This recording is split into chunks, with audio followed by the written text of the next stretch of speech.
మాలిని అయితే అలాగా అరవింద్‌ని తలుచుకొని బాధపడుతూ ఉంటుంది. అక్కడికి వచ్చిన వసుంధర అయితే, "ఎందుకమ్మా అలా బాధపడుతూ ఉంటావు" అని చెప్పేసైతే అలా ఓదార్చుతూ ఉంటుంది. "మాలిని నీకొక విషయం చెప్తాను" అనైతే అంటూ ఉంటుంది. "ఏంటి మామ్" అనంటే, "నీకు నీకు జీవితంలో అవసరమైనది నువ్వెలాగో కోల్పోయావు. ఇప్పుడు నేను నీకు మళ్ళీ జీవితాన్ని ఇవ్వాలనుకుంటున్నాను.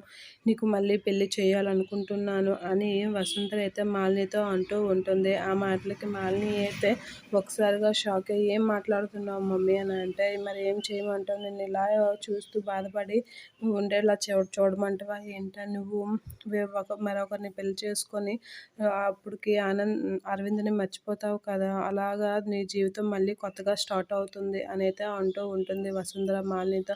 మాలిని అయితే ఆ మాటలకి ఏం మాట్లాడాలో తెలియక అలా చూస్తూ, "ఏంటి మమ్మీ నేను అలా ఎలా మర్చిపోతాను అరవింద్‌ని? నేను ప్రేమించి పెళ్లి చేసుకున్నాను అరవింద్‌ని" అనైతే అంటూ ఉంటుంది. ఆ మాటలకి ఎలా పెళ్లి చేసుకున్నా తనిప్పుడు లేడు కదమ్మా! ఉంటే అలా లేడు కాబట్టే నేను ఈ నిర్ణయం తీసుకున్నాను. కొంచెం ఆలోచించు మాలిని, నీ గురించే ఆలోచించు అనైతే వసుంధర అంటూ ఉంటుంది.